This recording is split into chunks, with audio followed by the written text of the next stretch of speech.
I have two LEDs connected in parallel to a resistor, and they're all grounded based on this red wire connecting to the pin 6, which is the ground.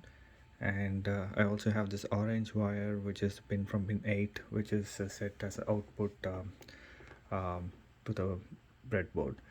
And this is the push button, and it's connected with the resistor to the source 3.3 volt, and this is going for the ground. The brown wire is grounded, and it's using pin 10 for that. So I'll run the code now.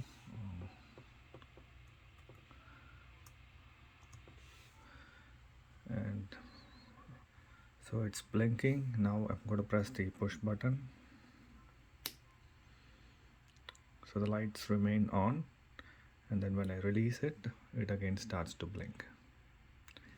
Thank you.